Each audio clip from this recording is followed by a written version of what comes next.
आ चाहिँ अब हिरागानामा आ यस्तो लेखिन्छ जापानिजमा, अनि काताकानामा लेख्दाखेरि यस्तो लेख्नुपर्छ। हेलो साथीहरू, welcome back to my YouTube channel. साथीहरू, आजको भिडियोमा हामी चाहिँ कुरा गर्नेछौँ अब जापानिज भाषाको बारेमा। अब जापानिज भाषा चाहिँ कस्तो भाषा हो, यसमा चाहिँ कतिवटा अक्षरहरू अब रहेको हुन्छ भन्ने कुराको बारेमा। अब जापानिज भाषाको लेसनहरू स्टार्ट गर्नुभन्दा अगाडि हामीले केही कुरामा ध्यान दिनुपर्छ, के जान्नै पर्ने कुराहरू रहेको छ, त्यो सबै कुरोको बारेमा भिडियोमा डिस्क्राइब गरिदिएको छु। ल त्यसो भए भिडियोलाई स्टार्ट गरौँ।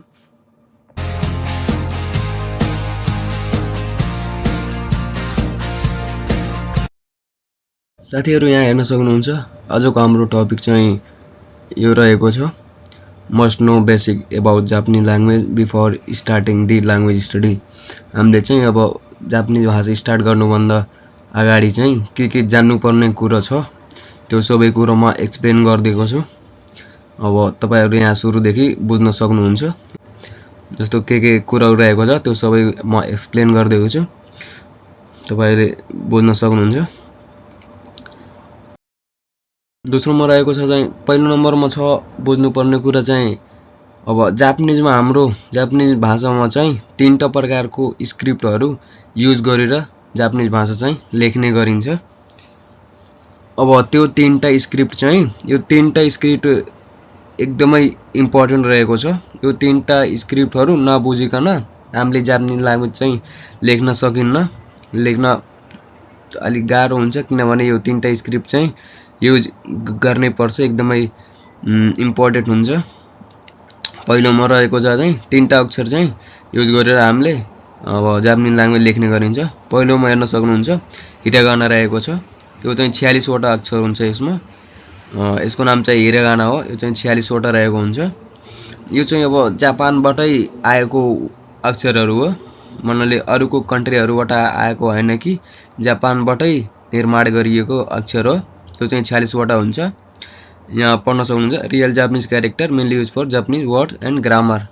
हामीले चाहिँ यो चाहिँ एकदमै रियल मनले जापानबाटै आएको अक्षर हो, अनि यो चाहिँ जापानमै रहेको कुराहरु लेख्नको लागि जापानको नामहरु, जापानको ग्रामरहरु, वर्ड्सहरु, जापानिज वर्डहरु त्यो लेख्न पर्यो भने हामीले हिरागानाको युज गरेर लेख्ने गर्छौं।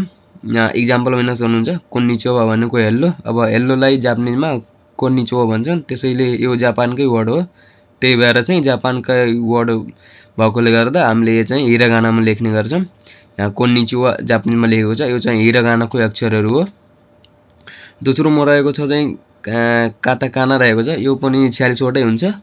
यो पनि अब बनेको त जापानबाटै हो, जापानबाटै बनेर आएको अक्षरहरु हो। तैपनि यो चाहिँ अब फरेन वर्ड्सहरु लेख्नको लागि विदेशी नामहरु, विदेशी केही शब्दहरु लेख्न पर्यो भने हामीले चाहिँ काताकानाको अक्षरहरु युज गरेर लेख्ने गर्छौं।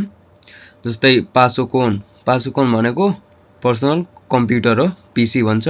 त्यसैले अब यो चाहिँ पीसी भनेको चाहिँ अब विदेशी वर्ड हो। त्यही भएर चाहिँ विदेशी वर्ड भएकोले गर्दा हामीले अब हिरागानामा लेख्दैनौं, किनभने हिरागाना चाहिँ जापानकै वर्डहरु लेख्नको लागि मात्रै युज गरिन्छ। त्यही भएर अब हामी विदेशी नामहरु भयो यो सबै लेख्नको लागि काताकाना युज गर्नुपर्छ। त्यसैले अब यो पासोकोन भनेको चाहिँ अब हाम्रो जापानको वर्ड हैन, त्यही भएर जापानको वर्ड नभएर हामीले चाहिँ काताकानामा यसलाई लेख्नुपर्छ।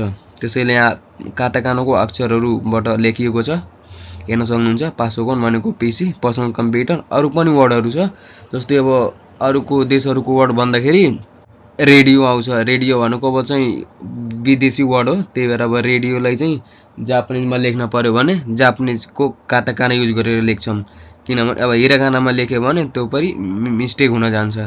त्यही भएर चाहिँ अब विदेशी वर्डहरु भएकोले गर्दा यसलाई काताकानाको अक्षरहरु प्रयोग गरेर लेख्नै पर्छ। अब तेस्रोमा रहेको छ चाहिँ खान्जी चाहिँ अब जापानिज भाषामा चाहिँ एकदमै इम्पोर्टेन्ट हुन्छ, किन यो चाहिँ धेरै हुन्छ। अब यिनीहरु त 46 वटा मात्रै छ, काताकाना पनि 46 वटा छ, तर यो खान्जी चाहिँ धेरै हुन्छ। 1000 भन्दा पनि कति हुन्छ, 2000 3000 भन्दा बढी हुन्छ के। त्यही भएर अहिलेको लागि 1000 रै लेखौं, किनभने यो गाह्रो भएकोले गर्दा अहिले 1000 याद गर्न त कति वर्ष लाग्छ, कति वर्ष धेरै वर्ष लाग्छ। त्यही भएर अहिलेको लागि 1000 भनेर बुझौँ। यो चाहिँ धेरै हुन्छ, 2000 3000 जति हुन्छ।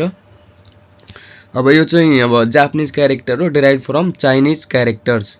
यो चाहिँ चाइनाबाट चाइनाको अक्षरहरूलाई अलिकता मोडिफाइड गरेर जापानिजमा लेख्ने गरिन्छ के। जापानिजको केही लेख्न पर्यो भने वाक्यहरू शब्दहरू भने चाहिँ यो खान्जीमा पनि लेखिएको हुन्छ एउटैमा मिसाएर।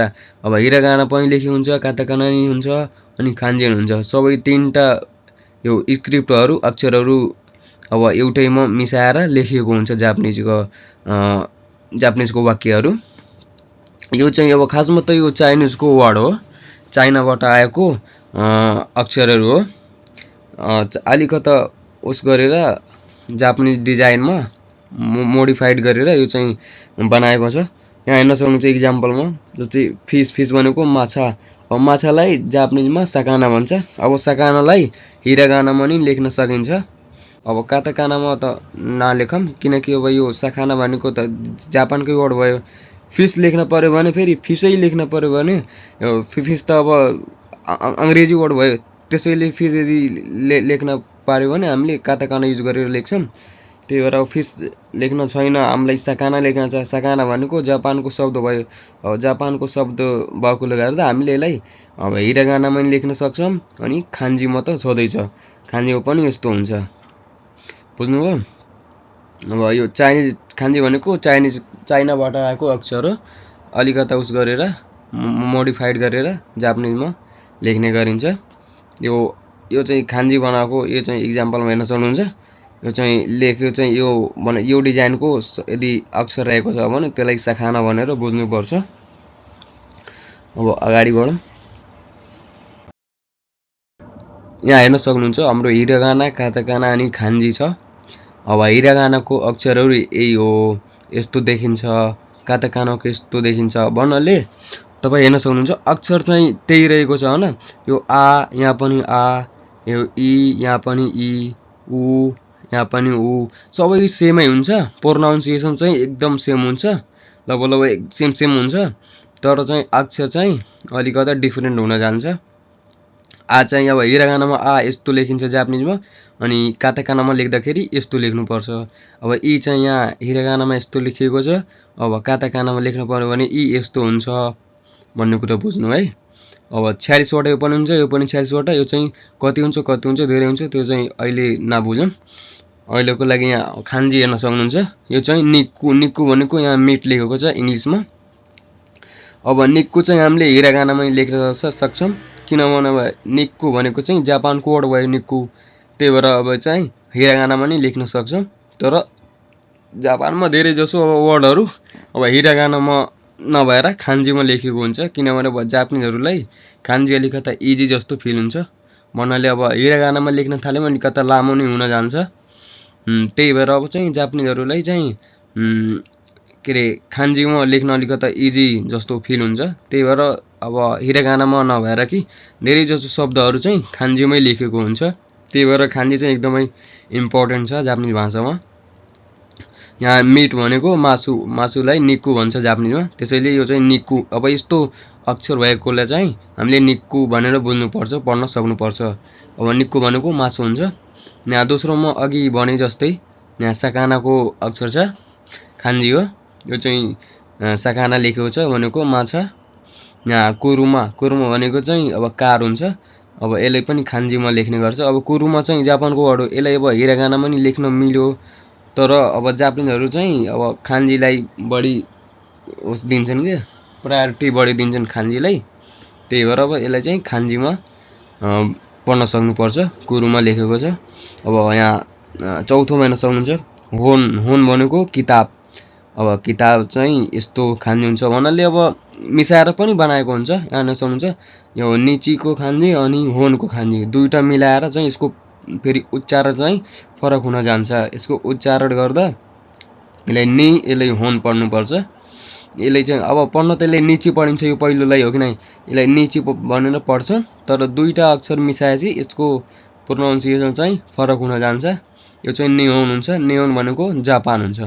अब जापान हाम्रो इङ्ग्लिसको वर्ड भयो। अब जापान इङ्ग्लिसको वर्ड भएर चाहिँ अब जापानै लेख्नु पर्यो भने हामीले काटाकाना युज गर्छौँ, किनभने जापान चाहिँ अङ्ग्रेजी वर्ड भयो हो कि नै। अब जापानलाई अब जापानिजमा निहोन भन्छ, त्यसैले यदि निहोन लेख्न पर्यो भने हामीले हिरागानामा नै लेख्न सक्छौँ। तर अब खान्जीलाई बढी यहाँ इम्पोर्टेन्स दिन्छ, त्यही भएर अहिले चाहिँ खान्जीमा लेख्छौँ निहोन। अब यहाँ 5औँमा हेर्न सक्नुहुन्छ, 6औँमा हाना लेखेको छ। हाना भनेको फुल भयो, फ्लावर। अब हानालाई पनि हिरागानामा लेख्न सक्छौँ, तर खान्जीलाई बढी महत्त्व दिन्छ, त्यही भएर अब चाहिँ हाना भनेको चाहिँ फुल हुन्छ, यसलाई जापानिजमै खान्जीमै घोक्नुपर्छ। साथीहरू यति नै हो आजको भिडियोमा। तपाईँहरू अब बुझ्न सक्नुभयो होला मलाई नर्मल्ली हामीले कसरी लेख्ने भनेर। मनले जापानिजहरूमा 3टा स्क्रिप्ट युज गर्ने हुन्छ, हिरागाना, काटाकाना, खान्जी। यो चाहिँ 3टैलाई एकदमै इम्पोर्टेन्ट छ। 3टा युज गरेर चाहिँ जापानिज ल्याङ्ग्वेज लेख्ने गरिन्छ।